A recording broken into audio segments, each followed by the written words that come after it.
Hello and welcome to Rotted Reviews, and welcome to the 4th annual Advent Calendar of Christmas horror movies. That's right, with the help of some patrons, most notably Ben Grimm, I managed to find 25 more Christmas horror movies, rounding it out to just over 100 so far. So yes, I will be making a video review every day this month right up till Christmas Day. And I figured, why not go ahead and get started with this with the 6-part series from Denmark currently showing on Netflix, Elves. Regionally known as Nisser, this is a series that follows a family of a mother, father, daughter, and son that go out to an island and try to have kind of a remote Christmas together. And once the ferry drops them ashore, they're asking how to get to the actual cabin, and they're told, hey, not a problem, just follow the coastal road. You'll get there after a while. So, of course, they don't take the coastal road and instead just head straight up the middle of the island, whereupon they hit something. When they stop to get out and look, they find that there's some goo on the bumper, and the mother and father are pretty much adamant that they didn't actually hit anything. It was just maybe a pothole, clearly just not wanting to deal with this and just wanting to get to the cabin. Consequences be damned. But their daughter, Josephine, is not having it. She's convinced that there was something hit. She follows a trail off into the woods, whereupon a local stops her. You see, on this island is a big area that seems to be surrounded by an electrified fence, clearly trying to keep some people out. Or something in. So the series really kind of kicks off when they approach the cabin and they kind of get settled in, and we learn some of the family dynamics that are going on there. Josephine in particular is really not having any of it. She doesn't like being treated like a child, she doesn't like being talked down to, and she certainly doesn't like not being believed, especially in the circumstances of this stop that they had. So she takes it upon herself to hop on her bike, middle of the night, and investigate the trail of black goo. And I'll just go ahead and stop with the plot summarization right there to avoid spoiling anything for anybody that wants to watch this. I'm really kind of two minds about this entire series.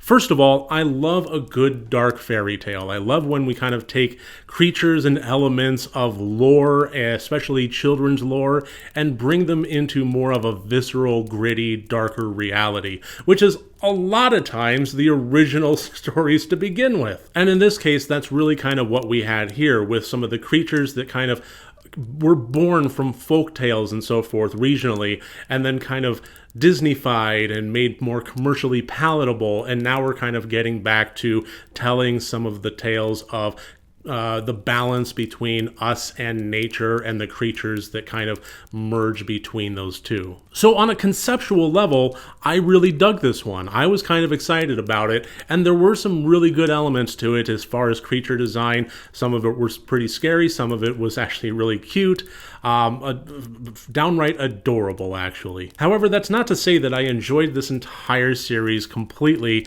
I had a lot of problems with these characters. I think a lot of it kind of comes down to not really knowing what age this was going for. This kind of had a level of decision-making that felt more juvenile, which makes sense considering the age of the characters. However, there were consequences that were very, very adult. And when those two met up, it was frustrating. It was like oil and water. It didn't mix well.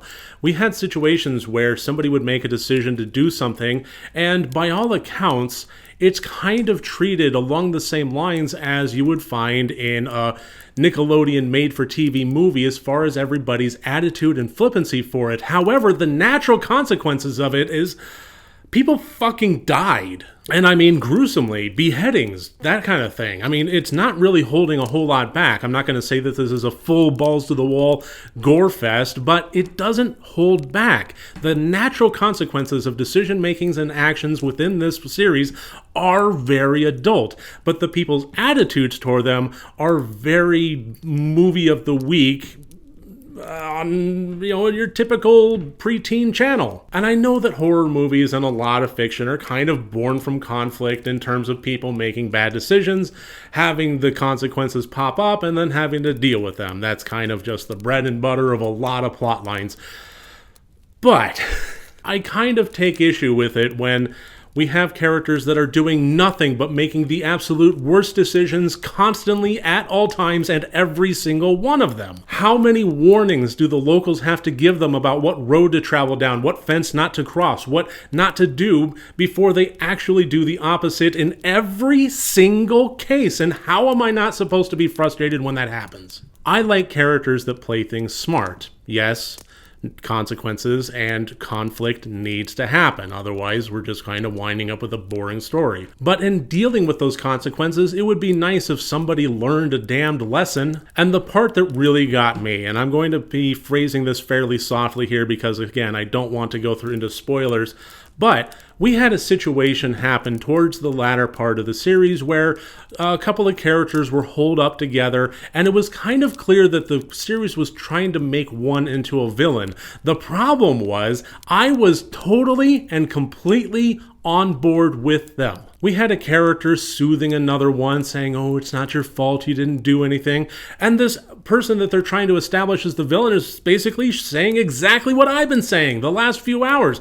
Yeah, it's your fault. You did this. Here's the consequences. People fucking died. And then they're treated like the asshole. I gotta be honest, this person that they were setting up to be the villain, all the way to the end of the story arc when it's trying to say that they're kind of out of line, out of bounds, so on and so forth, I was still on board for. All the way through the decision-making process of this one person that seemed to be getting everything right.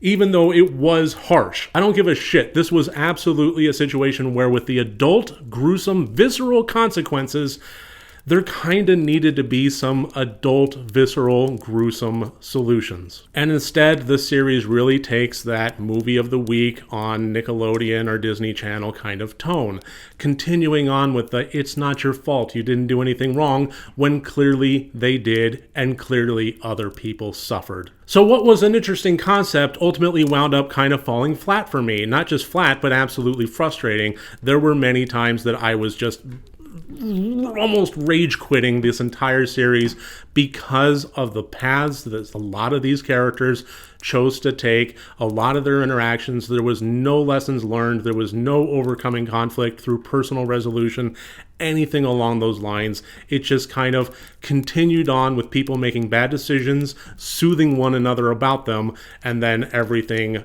reaching its natural states. I'm not going to advise anybody against this series. I'm just stating that I was extremely frustrated watching these people do what they did.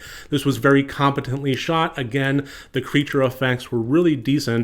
The blood and gore and the camera work and the color palette and the sound design, all pretty top notch. This was very competently done, and I was very impressed with it on a technical level. It was just,